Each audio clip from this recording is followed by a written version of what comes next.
Tuhan telah merendahkan dirinya dan taat sampai mati. Perhatikan, bahkan mati di atas kayu salib. Dan yang mati di atas kayu salib itu bukan Tuhan.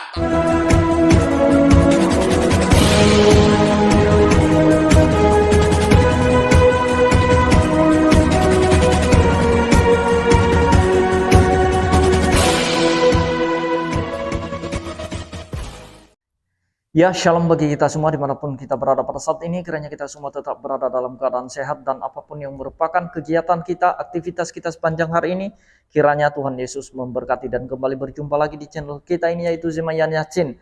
Terima kasih buat teman-teman yang sudah mendukung channel ini dengan setia, dan kiranya kita tetap gunakan channel ini untuk menjadi berkat bagi semua orang. Nah teman-teman, pada video kali ini saya akan membagikan kepada kita semua, dan khususnya kepada para mualaf yang ngotot mengkritik tentang konsep ketuhanan di dalam kekristenan. Dan ini khusus buat para mualaf dan juga para oknum ustadz yang selalu menyerang doktrin atau ajaran Kristen.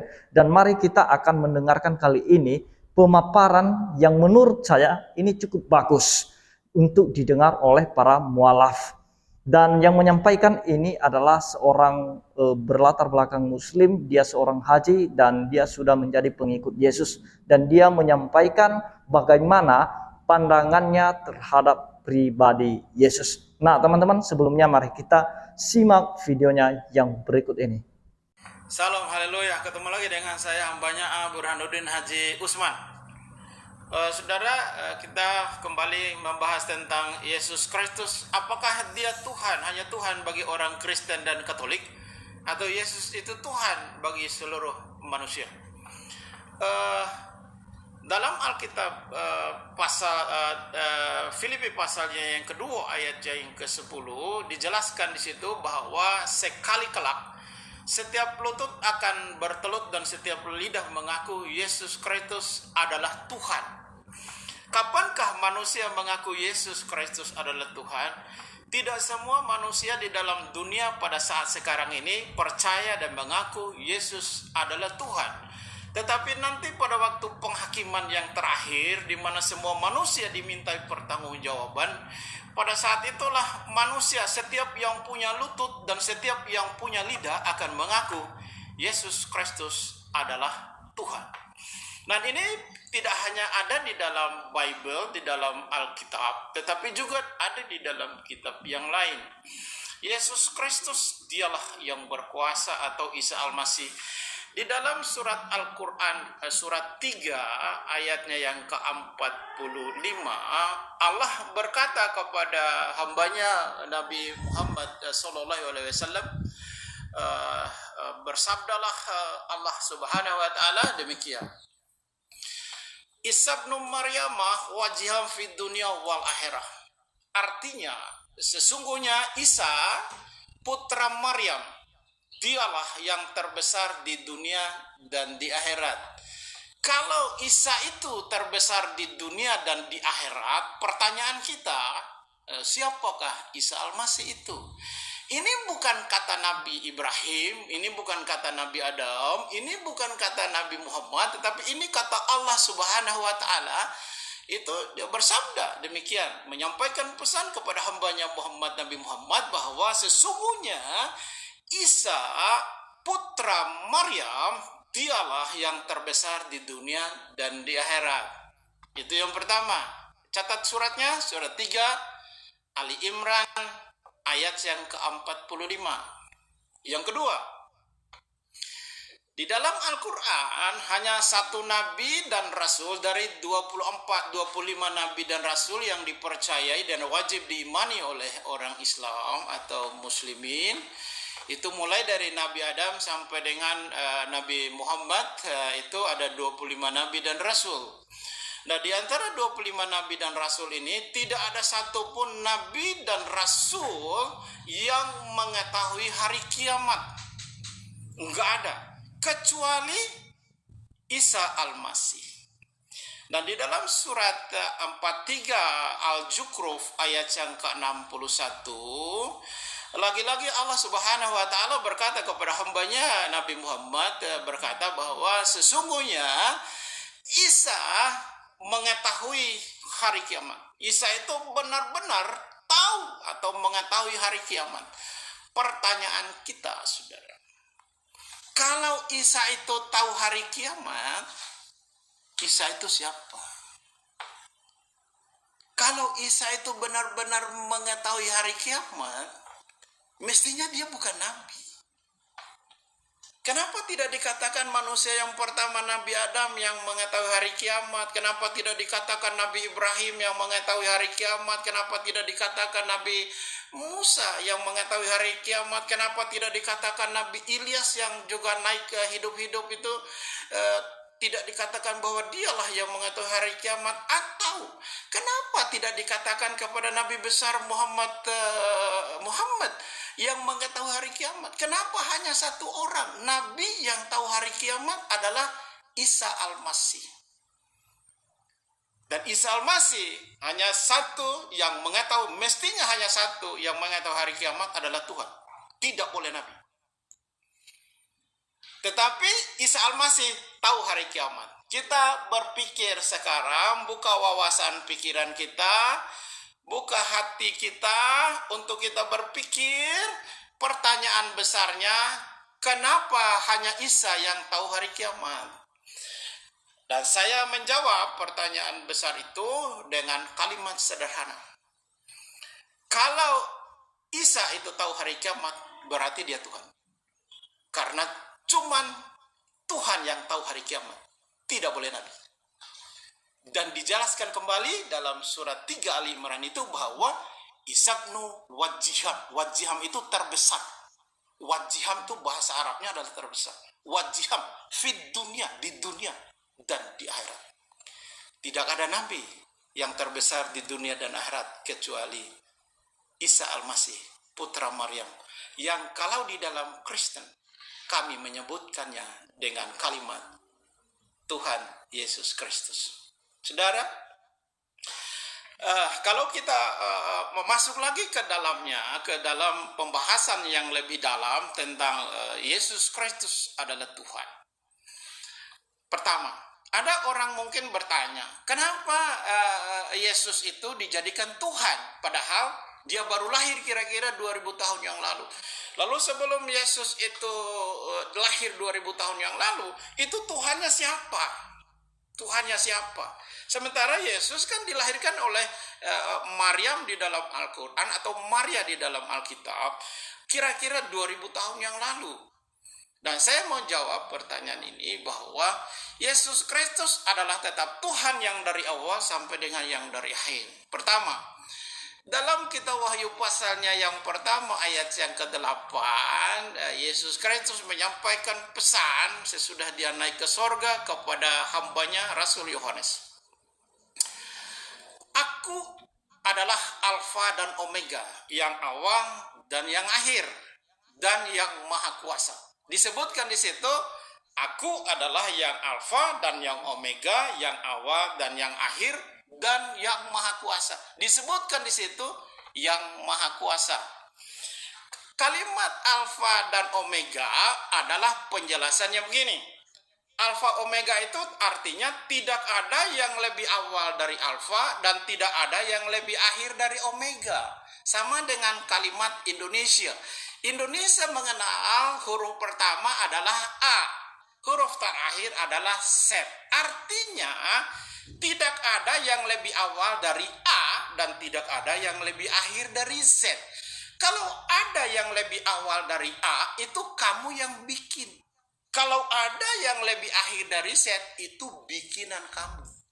Jadi Yesus tetap Tuhan yang awal dan yang akhir. Itu yang pertama. Yang kedua, 800 tahun sebelum Yesus Kristus lahir sudah dinubuatkan oleh kitab Nabi besar Yesaya dalam pasalnya yang ke-9 ayatnya yang ke-5. Dijelaskan di sana bahwa seorang darah akan mengandung dan akan melahirkan seorang anak laki-laki, dan orang menyebutkan dia yang pertama adalah Allah yang perkasa, yang kedua Bapa yang kekal, yang ketiga Raja Damai. Allah yang perkasa itu ada di dalam Islam itu ada mengenal nama-nama Allah atau Asmaul Husna, 99 nama-nama Allah, nama-nama yang baik dari Allah.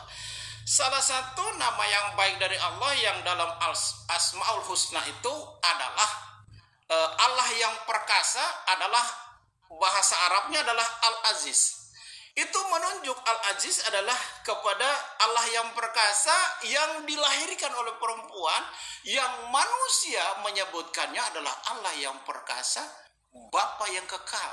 Kenapa Tuhan Yesus itu adalah Tuhan yang kekal dari awal sampai akhir, Alfa dan Omega? Kitab Nabi Yesaya itu adalah disebutkan dia Bapa yang kekal. Dan yang ketiga adalah Raja Damai. Nah, kembali kepada persoalan yang berikut.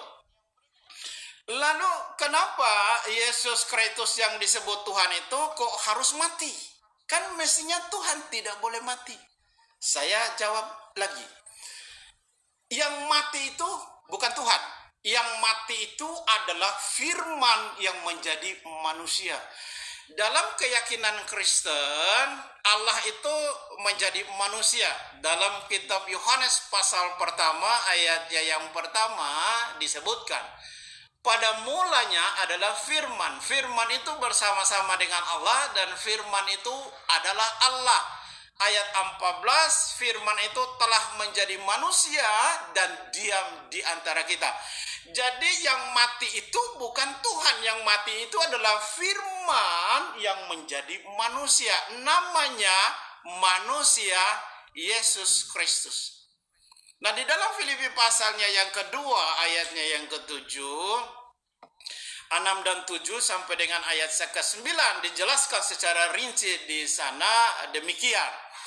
Dia mengosongkan dirinya sendiri, dia mengambil rupa seorang hamba dan menjadi sama dengan manusia. Dia menjadi sama dengan manusia. Kalau dia menjadi sama dengan manusia, dia ini sebelumnya siapa? Bukan menjadi sama dengan presiden, bukan menjadi sama dengan raja, bukan menjadi sama dengan nabi, bukan menjadi sama dengan rasul, bukan menjadi sama dengan siapapun, menjadi sama dengan manusia. Dia mengosongkan dirinya sendiri dan mengambil rupa seorang hamba dan menjadi sama dengan manusia. Perhatikan ayat berikut. Dan dalam keadaannya sebagai manusia, ia Tuhan telah merendahkan dirinya dan taat sampai mati. Perhatikan, bahkan mati di atas kayu salib. Dan yang mati di atas kayu salib itu bukan Tuhan, tapi firman yang menjadi manusia. Dan kekristenan itu harus dipahami dengan cara Kristen, tidak bisa dipahami dengan ajaran yang lain. Alkitab harus dipahami dengan cara Alkitab, tidak bisa dipahami dengan cara Al-Quran dan kitab-kitab yang lain. Alkitab harus dipahami dengan cara Alkitab memahaminya. Kalau kita memahami Alkitab dengan cara yang lain, maka kita bisa sesat dan kita tidak menemukan kebenaran. Dan Yesus Kristus juga harus dipahami dengan cara Alkitab dari perjanjian lama sampai ini kita wahyu dalam perjanjian baru. Dan kita tidak boleh mengambil sepotong-sepotong dari Alkitab lalu kita menjadikannya patokan hidup. Contoh, sering kita dengar orang-orang Kristen, hamba-hamba Tuhan, para murtadin selalu menyebutkan bahwa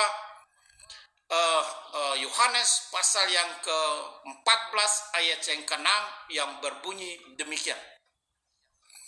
Akulah jalan dan kebenaran dan hidup, dan tidak ada seorang pun yang bisa sampai kepada Bapa kalau tidak melalui aku.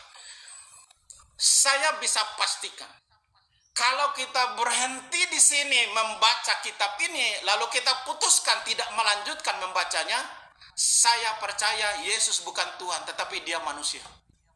Kenapa? Dia hanya jalan kok menuju ke Bapa. Dia bukan Tuhan. Dia bilang, akulah jalan. Berarti dia cuma jalan. Dia bilang, akulah kebenaran. Dia cuma kebenaran, bukan Tuhan. Dia bilang, akulah kehidupan. Berarti dia bukan sumber hidup. Dia cuma menuju bahwa ada kehidupan. Ada Bapa di sorga. Tetapi ayat itu kalau saudara ambil sepotong, makanya Alkitab itu jangan ambil sepotong-potong. Sesat. Baca terus ayat itu di bawahnya. tanya Filipus.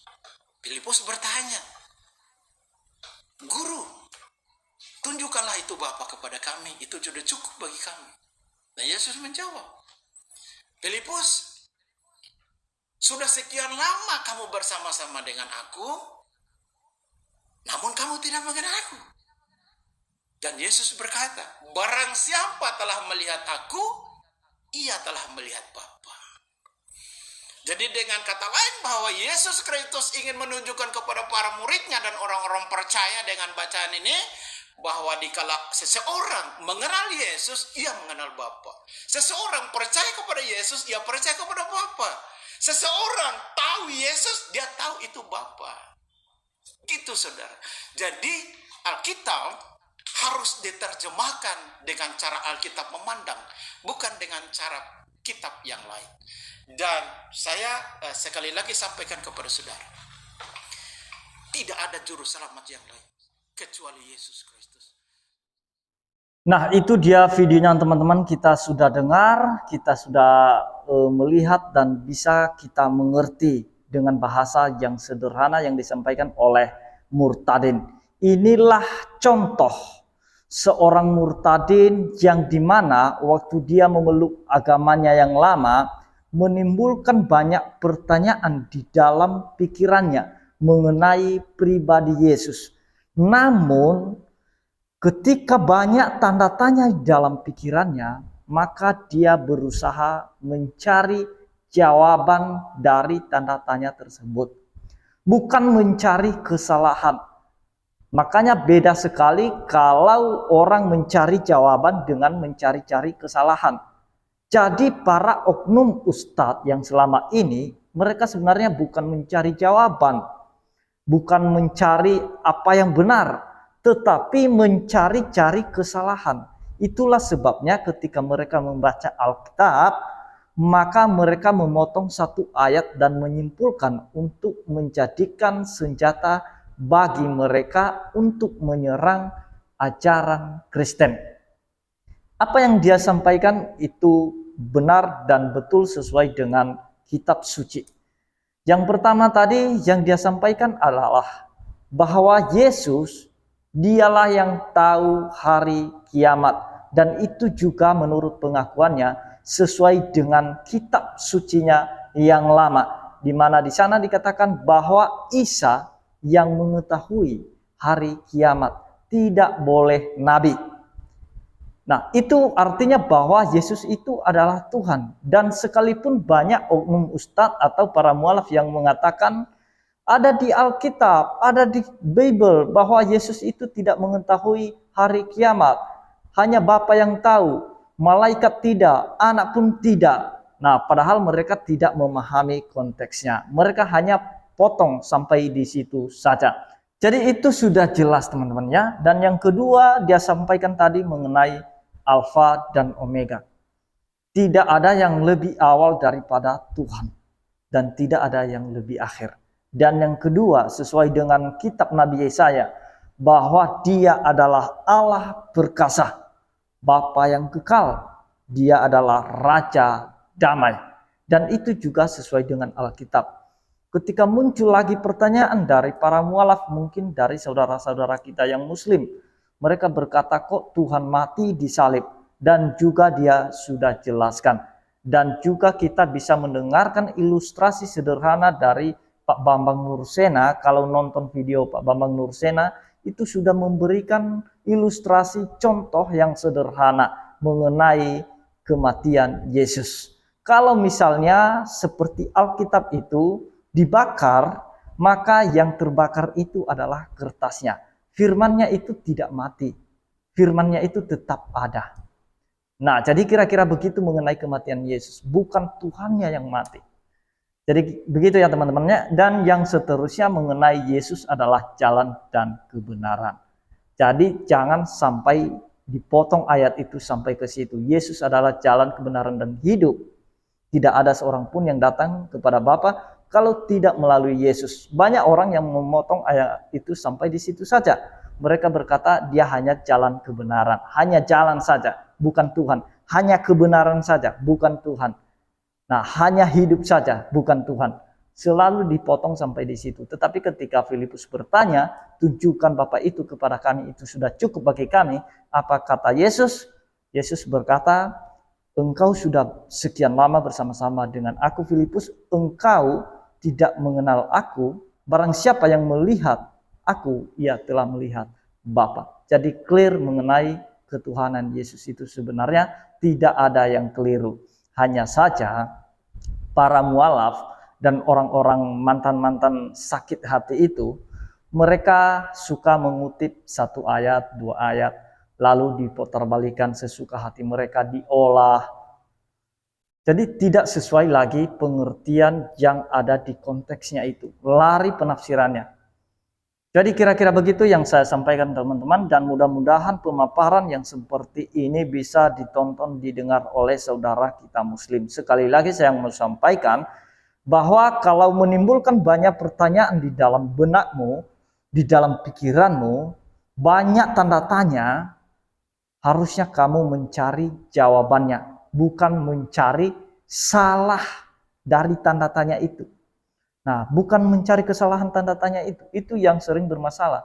Tetapi kalau menimbulkan banyak pertanyaan di hati, di pikiran kita, mari kita mencari jawabannya. Nah, kalau kita mencari jawabannya dan buka hati, buka pikiran, pasti akan menemukan kebenaran itu sendiri. Tetapi kalau tujuan dan motivasinya membaca Alkitab hanya untuk mencari kesalahan, maka sampai kiamat pun kamu tidak akan menemukan jawabannya. Kira-kira begitu teman-teman yang saya sampaikan. Kiranya Tuhan Yesus memberkati kita semua. Shalom.